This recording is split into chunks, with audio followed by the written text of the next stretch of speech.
એક થવાનો સંકલ્પ નથી લીધો એવા મારા દલિત સમાજના બાંધવો તમે ક્યારે જાગશો? કોઈ એક સમાજ 3 માર ખાતો હોય અને છતાં ગોળ પરગડા પેટા જ્ઞાતિ અનુકુંડાળું નહીં તોડવાનું આ સંકલ્પ આપણે ક્યારે તોડીશું? એક ગોળનો કાર્યક્રમ પછી બીજા ગોળનો કાર્યક્રમ થશે, પછી ત્રીજાનો થશે, પછી ચારેય ગોળના કાર્યક્રમ પતે રોહિત સમાજના એટલે વણકર સમાજ ઉભો થશે, વણકર સમાજના કાર્યક્રમ પતે એટલે શ્રીમાળી સમાજ આવશે, પાછો રાવત આવશે, પાછો તુરી બારોટ આવશે, પાછા બધાના ગોળના અને પરગડાના બંધારણો અલગ, અને પાછું નોકરી લેવી હોય ONGC માં કે રેલવેમાં એટલે પાછું બાબા સાહેબનું બંધારણ યાદ આવે. LIC માં જવું હોય, SBI માં જવું હોય, શિક્ષક બનવું હોય, તલાટી બનવું હોય, ધારાસભ્ય બનવું હોય, સંસદ સભ્ય બનવું હોય, IAS કે IPS થવું હોય, ત્યારે આપણને બાબા સાહેબનું બંધારણ યાદ આવે. અને સમૂહ લગ્ન કરવા હોય ત્યારે આપણે પેલા કુંડાળા વાળું બંધારણ યાદ આવે. નવી પેઢીના યુવાન મિત્રો,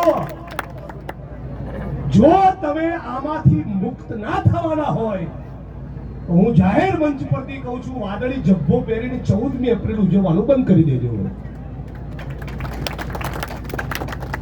જો દલિત સમાજના તમામ ગોળ પરગણા અને પેટા જ્ઞાતિના લોકો સાથે મળીને હજી આંતર જ્ઞાતિ લગ્નો ના કરી શકીએ, હજી આપણી અંદરના કુરિવાજોમાંથી મુક્ત ના બનીએ, તો બાબા સાહેબનું સ્ટેચ્યુ ગોટી દૂધથી ધોવડાવી અને 14મી એપ્રિલે માળા પહેરાવવાનો કોઈ મતલબ ખરો? આનો પૂરેપૂરો ગંભીરતાપૂર્વક વિચાર કરજો. બીજી વાત, રોહિત સમાજના કાર્યક્રમમાં બહુ સ્વાભાવિક રીતે સંત રવિદાસને આપણે બધા જ યાદ કરીએ. એમની સૌથી લોકપ્રિય સાખી કો દુહો કો વાણી કો જે કો સોનાજી ભાઈ, ऐसो चाहूं राज में जहां मिले सभी को अन्न, ऐसो चाहूं राज में जहां मिले सभी को अन्न, छोटे बड़े सब संग से रविदास रहे प्रसन्न.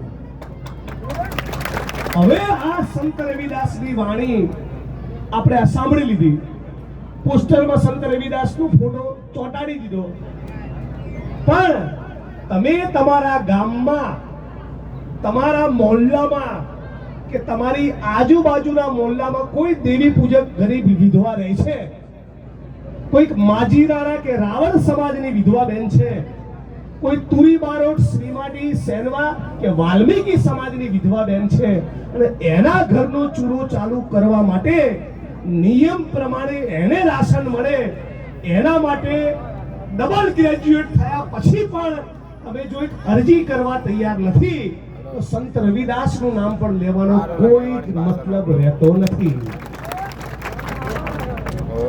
એટલે આપણે સંત કબીરને, ગુરુ નાનકને, મેઘમાયાને, રવિદાસને, ફૂલેને, પેરિયારને, બાબા સાહેબ આંબેડકરને અમુક ચિત્રોમાં, પોસ્ટરમાં, પ્રતીકોમાં અને પૂતળામાં કેદ કરી નાખ્યા છે.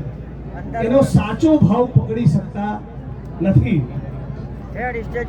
संत कबीर के छे कि जाति ने पूछो साधु की, पूछ लीजियो ज्ञान, मोल करो तलवार का, पड़े रहंदो म्यान.